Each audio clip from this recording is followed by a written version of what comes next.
Bienvenidas y bienvenidos a Enclave Política. En Ecuador se cumple hoy 3 meses de gestión del presidente Guillermo Lasso Mendoza. Hasta ahora lo más significativo, aparentemente, es la vacunación que al día de hoy tiene a 7 millones de ecuatorianos vacunados con la segunda dosis. Pero hay otros temas que dan mucho que hablar. Por ejemplo, las promesas de incrementar el presupuesto de la educación y para las becas ha quedado de lado con la eliminación de 12 millones de la proforma presupuestaria. Tampoco habrá libre ingreso como se ofreció y hay algunos otros cambios de orden institucional y del modelo económico para afianzar el neoliberalismo y el sometimiento al Fondo Monetario Internacional, de cual incluso ha recibido en los últimos días 1.000 millones de derechos especiales de giro. De esto queremos conversar y hablar con el experto económico Juan Fernando Terán, a quien le damos la más cordial bienvenida. ¿Qué tal, Juan Fernando? Qué gusto verte por acá. Gracias por la invitación, un gusto estar con ustedes también. Juan Fernando, ¿cuál es la evaluación de estos 3 meses? Hay algunos detalles que, por ejemplo, pasan inadvertidos en la prensa tradicionalmente, como es algunas medidas de orden económico, algunos cambios institucionales. ¿Cuál sería tu evaluación? Mira, en primer lugar, lo que hay que señalar es que no ha pasado nada en estos 3 meses.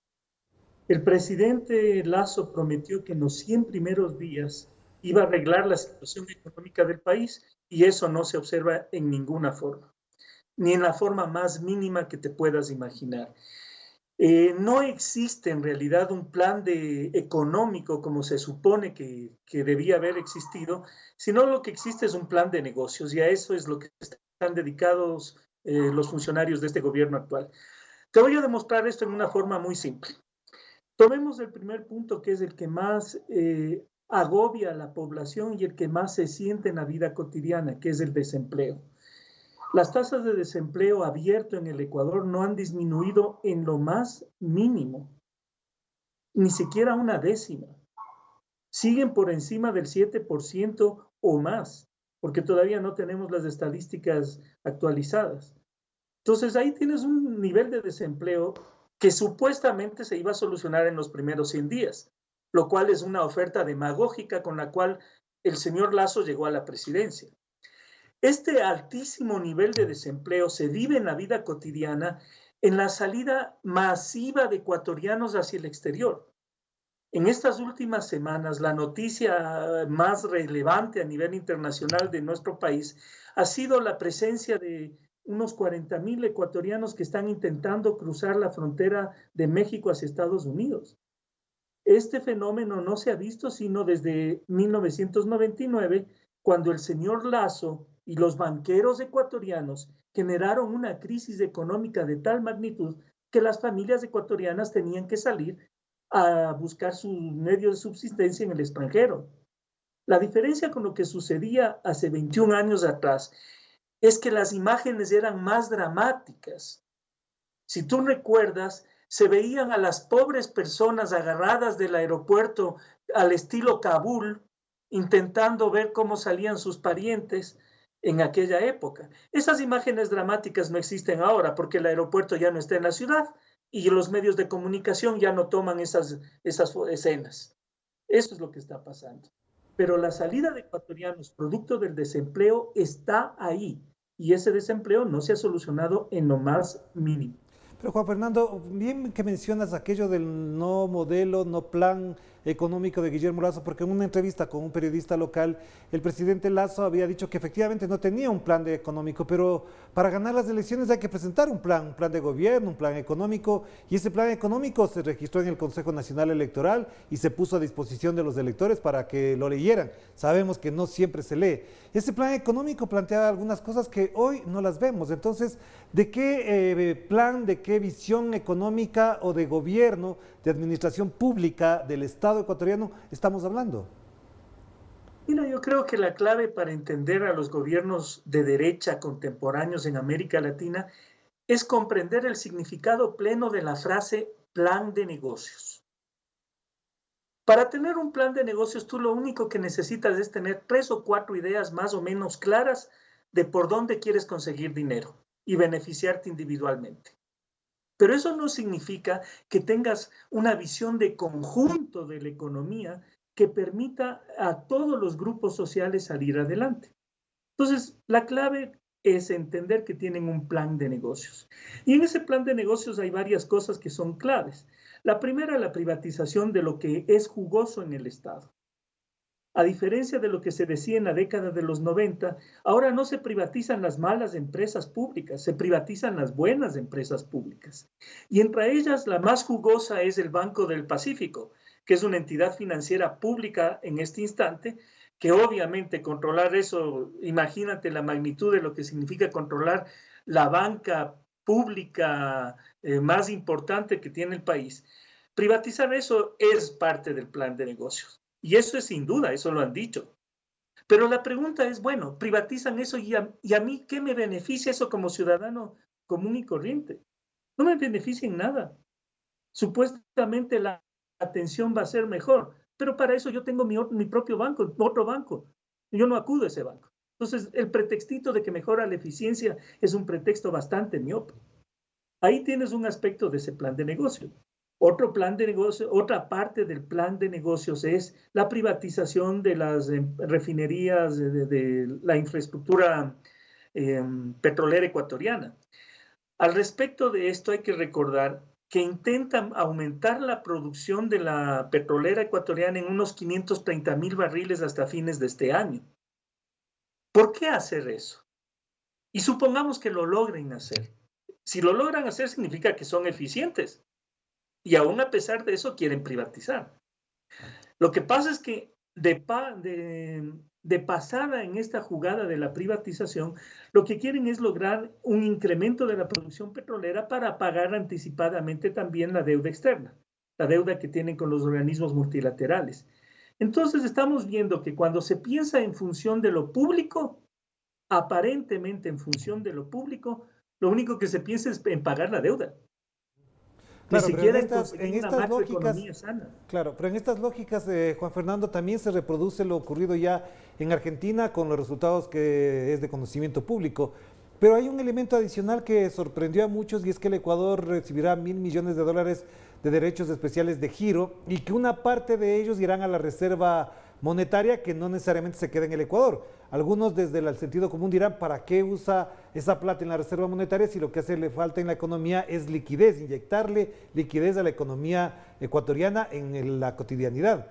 ¿Cómo entender esta inyección de 1.000 millones y el destino que le da el gobierno? Mira, lo que acabas de señalar es muy importante, pero no quiero olvidar señalar una cosa que ya mencioné.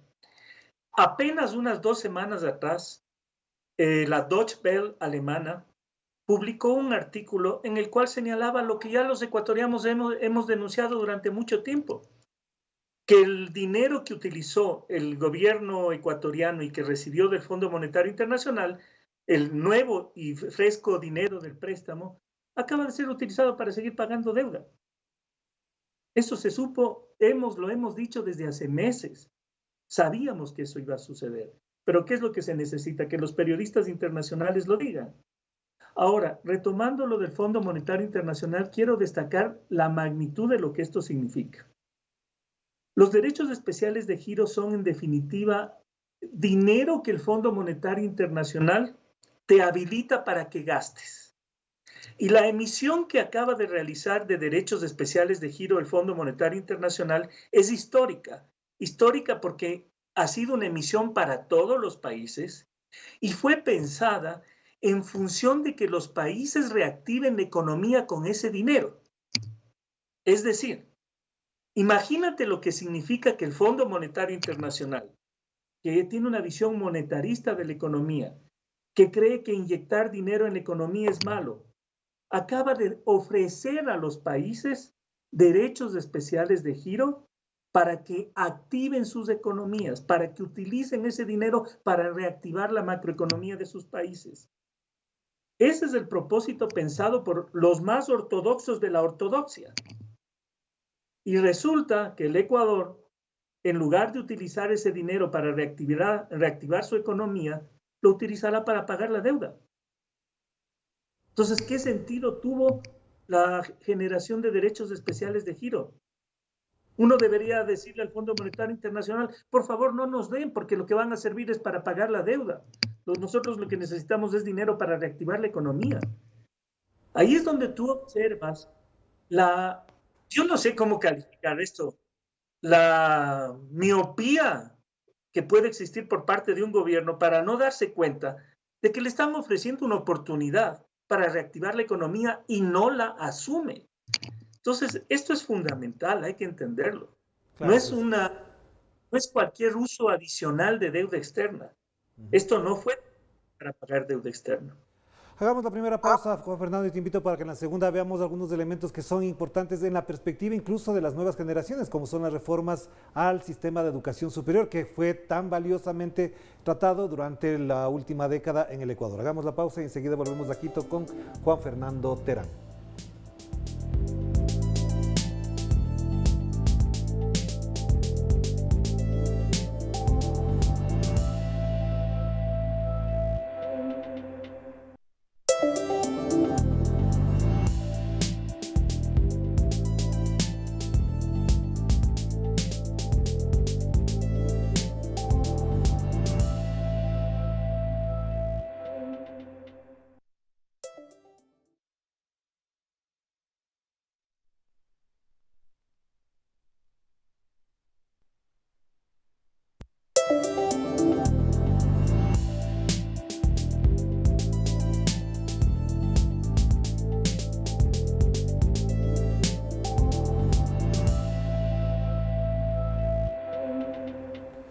Estamos de vuelta aquí en Clave Política a través de Telesur, la señal informativa de América Latina y el Caribe, y ahora estamos concentrados en analizar los 3 meses de gestión del gobierno de Guillermo Lasso Mendoza. Conversábamos en la primera parte con Juan Fernando Terán a propósito del plano económico, pero en las últimas horas, fundamentalmente la atención pública y de las jóvenes y las universidades en general se ha concentrado en la reducción y eliminación de 12 millones de la proforma presupuestaria para las universidades denominadas cofinanciadas. Esto quiere decir, Juan Fernando, que incluso en la oferta de campaña puesta en escena, y no me olvido jamás, en el debate con Andrés Arauz, este tema fue central, y también decidió el comportamiento electoral de las nuevas generaciones. Lasso ofreció incrementar el número de becas, incrementar el presupuesto y garantizar educación superior. Si este es ya un paradigma en la perspectiva de una nación y de varias generaciones, ¿qué va a pasar con lo que acaba de ser en la práctica el presidente Lasso? Mira, cuando se habla de educación hay que considerar que estamos hablando de los factores que podrían reactivar dinámicamente la economía a largo plazo. La educación, independientemente de que sea un derecho humano y de que sea un mecanismo de generar ciudadanos, la educación es un factor económico para el desarrollo. Y lo que sucede es que si tú empiezas a romper eso, a eliminar eso, además de que ya tienes una recesión, además de que ya tienes problemas coyunturales, te enfrentas a un país que a largo plazo está condenado a ser país productor de bananas, postres y ensaladas. A eso es lo que te enfrentas. Este gobierno subió al poder aprovechando un sentimiento de odio generalizado que la derecha fomentó en contra del expresidente Rafael Correa. Como parte de ese odio se afincó en la crítica a lo que era el sistema educativo nacional que se intentó configurar en el gobierno de Correa. Crear un sistema educativo nacional es mucho más importante que otro tipo de acciones de política económica. Y lo que estamos viendo este rato es una desestructuración de eso. El problema no es que se den 12 millones de dólares menos a las universidades desde el presupuesto público. 12 millones no es nada, es muy poco, si lo queremos ver simplemente como una magnitud. Pero lo que tenemos que comprender es que esos 12 millones iban dirigidos hacia becas para los sectores populares para que puedan acceder a la educación secundaria. Dicho en términos económicos, eran un mecanismo de ascenso social. Y si el capitalismo no te puede ofrecer justicia social, por lo menos dicen que te ofrece ascenso social. Y lo que están cortando es eso. Entonces, estás rompiendo con los mecanismos de ascenso social, primera cosa, y focalizados en los sectores que más necesitaban eso. Pero el problema de esto también, al margen de la magnitud, tiene que ver con lo que significa la desestructuración del sistema de educación. ¿A qué me refiero con esto? ¿Qué es lo que se intentaba hacer en la década pasada, antes del gobierno de de Moreno. Se intentaba crear un sistema de educación que responda a las necesidades de la producción ecuatoriana, que responda a las necesidades del desarrollo económico. Era un sistema educativo desarrollista, sí, eso era lo que era. Pero ¿qué significa un sistema educativo desarrollista? Significa que tienes que planificar de alguna manera, intentar que de alguna forma la oferta de profesiones sea compatible con la demanda de profesiones. Porque si no, tú no tienes una compatibilidad más o menos entre oferta y demanda, lo que vas a tener es gente desempleada y gente que tenga que emigrar. Entonces, para ese propósito, por ejemplo, se ponía un examen de ingreso. No era para fastidiar a los estudiantes, era para generar de alguna manera una compatibilidad entre oferta y demanda laboral. Cuando tú no tienes un examen de ingreso, entonces, claro, puedes tener, como sucedía antes, 1000 ingenieros en administración de empresas con 0 empresas existentes. Ya, pero ahí te planteo una pregunta muy puntual, Juan Fernando, que tiene que ver con la perspectiva, porque te digo, esto tuvo un impacto político electoral. En la campaña, buena parte de la juventud que decía que votaba por Guillermo Lasso lo señalaba como la gran oportunidad para no tener examen de ingreso y para no escoger la carrera. Esto derivó en un apoyo de parte de ese grupo etario para las elecciones en las que ganó Guillermo Lasso. ¿Hasta dónde este comportamiento político también da cuenta de que se hace lo que sea para ganar las elecciones y cuando se gobierna cambia totalmente el esquema y en este caso muy particular decepciona a los estudiantes? Pero no quiero quedarme en los estudiantes, también están los indígenas, están los campesinos, están los maestros, están también los, por ejemplo, productores de banano, los arroceros. Es decir, se han ido consolidando algunos grupos que sectorialmente están siendo decepcionados por la gestión del gobierno. Efectivamente, el problema no es reducir 12 millones, el problema es que se evidencia que el gobierno no apoya a los grupos sociales a los cuales supuestamente quería apoyar y que votaron por él. Lasso está en el poder por culpa de esa reacción ciega en contra de Correa, por culpa de lo que hicieron los jóvenes, hay que decirlo así y de frente, que creían que ponerse zapatos rojos es una forma de hacer política y ser chéveres en la vida. Eso hay que decirlo. Y que votaron por Lasso. Y también, siendo muy políticamente incorrecto, quiero recordarles que Lasso está en el poder por culpa de lo que hizo la Unión Nacional de Educadores. Partidos de supuesta izquierda como el MPD, que apoyaron a este gobierno diciendo que nunca votarían por un candidato parecido a Correa. Gracias a ellos este señor está en el poder. Y eso sí no se recuerda, ¿no? En el Ecuador, para ser de izquierda hay que recordar esas cosas. Ya, de acuerdo. Saltemos al otro tema para ir cerrando, Juan Fernando, este elemento que es clave. Efectivamente, Guillermo Lasso está en el poder, cumple con sus propósitos económicos, pero también por otro lado se nota que no hay una respuesta, es decir, no hay una contraparte que de alguna manera posibilite, primero, el debate público, segundo, la toma de decisiones, porque sabemos que hay una asamblea atomizada, en algunos casos cooptada, desprestigiada por ya nacientes casos de corrupción. Entonces, ya en la perspectiva histórica, ¿crees que efectivamente los primeros 100 días, que son los que normalmente se dan como venia, como un espacio de apertura, van a generar lo que dicen las encuestas de ciertos grupos que señalan una alta popularidad de Guillermo Lasso, o por el contrario, esto es una burbuja que puede reventarse en cualquier momento? Mira, lo más sorprendente de estos 100 días en términos políticos es la apatía de la ciudadanía. Yo te diría que la gente no sabe qué hacer, no reacciona en ninguna forma. Y eso es así. Primero porque los grupos de izquierda que se supone movilizaban a la gente no lo hacen. Y aquellas movilizaciones que han existido, como la movilización de los agricultores en la costa, como alguna que otra protesta de Pachacuti y como alguna que otra protesta de los maestros, pasan desapercibidas y no son apoyadas. Eso es una cosa que es absolutamente visible.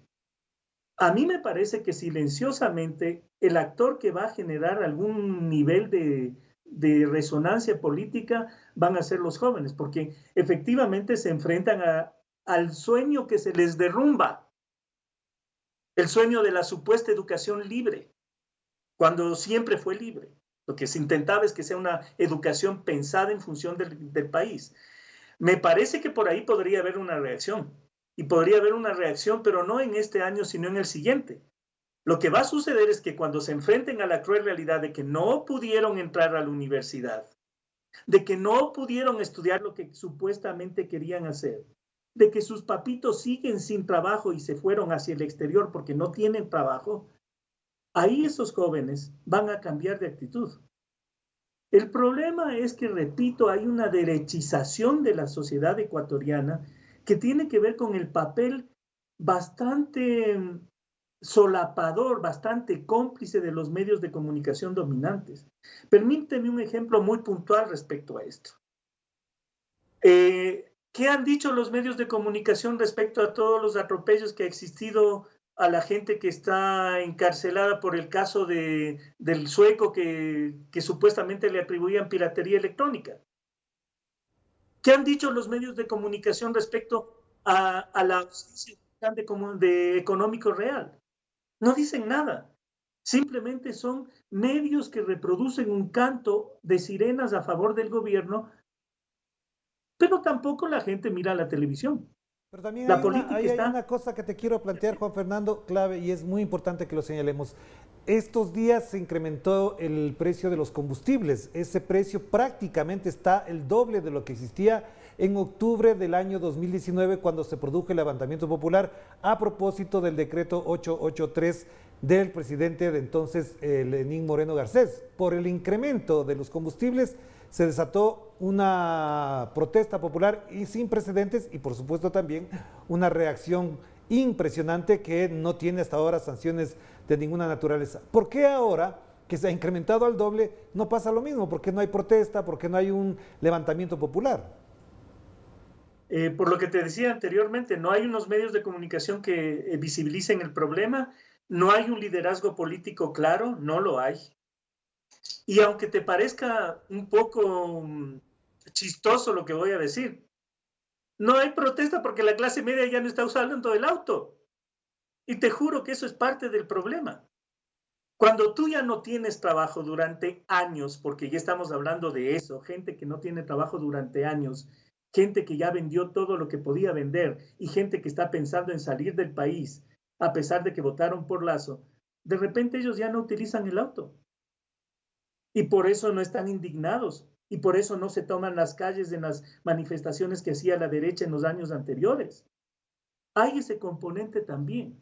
Cuanto más golpeada está una población, menos capacidad de reacción tiene, especialmente si no hay un liderazgo claro. Entonces, por ahí yo creo que hay que enfocar también las cosas. Hay una clase media desconcertada, golpeada, sin capacidad de reacción, que no encuentra referentes ni siquiera en la derecha, porque eso es lo que está observando. De acuerdo, entonces para cerrar la última pregunta, Juan Fernando, y con esto evidentemente también plantearnos en perspectiva, ¿hasta dónde lo que hace hasta ahora el gobierno de Guillermo Lasso efectivamente es el real plan? O por el contrario, son tanteos para analizar hasta dónde se puede reaccionar desde la sociedad. Te digo esto porque de las entrevistas que le he escuchado al presidente Lasso no hay un nivel, digamos, de conducción política, sus ministros no son voceros políticos que pueda uno más o menos vislumbrar para dónde camina. El propio Lasso dice que no tiene por ahora la intención de salir a exponerse públicamente, sino que hace algunas acciones de orden formal. Pero, por ejemplo, te planteo concretamente, él ha tenido 9 reuniones del Consejo de Seguridad Nacional. ¿Esto qué dice? ¿Hasta dónde esto, por ejemplo, en los hechos, sin discursos, muestra otra dirección o direccionamiento de la gestión pública? Para responder a tu pregunta, quisiera hacer una breve comparación con Colombia. Cuando tienes un presidente mediocre, como Iván Duque en Colombia, lo que haces usualmente es tener ministros que saquen la cara por ti. Como por ejemplo la vicepresidenta de Colombia, que saca la cara por el régimen cuando tiene que responder alguna cosa que no le gusta. La mediocridad de un presidente se compensa con ministros que de alguna manera digan algo. En el Ecuador tú no tienes ni siquiera esa compensación. Si tú me preguntas, ¿qué ministro es conocido públicamente? ¿De quién la gente, el primo, la mamá, el tío, los cuñados, los parientes pueden hablar con nombre y apellido? No hay ministros. La gente no conoce a los ministros porque no dicen nada trascendente, porque no salen a decir nada. Esa es la cruel realidad. Y si no salen a decir nada es porque no tienen algo concreto que decirlo, porque no existe una visión de largo plazo. Salen ocasionalmente en entrevistas que pasan desapercibidas señalando lo que ya sabemos, que quieren privatizar los activos, que reducen el presupuesto para educación y para salud, que están haciendo algo de la campaña de vacunación, etcétera, etcétera. Entonces ahí te enfrentas a una situación en la cual la ausencia de un proyecto nacional se refleja en la mediocridad de los gobernantes que tienes a todo nivel. Claro que sí. Muchísimas gracias, Juan Fernando. Muy importante lo que acabas de mencionar, porque esto además forma parte de la discusión pública ausente en los medios de comunicación grandes o corporativos del Ecuador. Te mando un abrazo. Cuídate mucho. Gracias. Gracias a Juan Fernando Terán, experto económico, a propósito de que hoy se cumplen 3 meses de gestión del gobierno de Guillermo Lasso Mendoza y al mismo tiempo él apunta hacia un modelo que efectivamente no se ha aclarado, no se ha consolidado en el debate público nacional, sino por el contrario se lo ve solamente en pocas medidas que ha ido asumiendo, pero que también es cierto. La otra parte ya la heredó de lo que hizo a lo largo de 4 años el señor Lenín Moreno Garcés. Así que el modelo continúa, no ha variado del todo y tampoco hay grandes medidas que puedan significar una transformación de lo que se aspiraba por ciertos sectores de parte de la gestión de Lasso. Nos despedimos, cuídense mucho, que la pasen bien.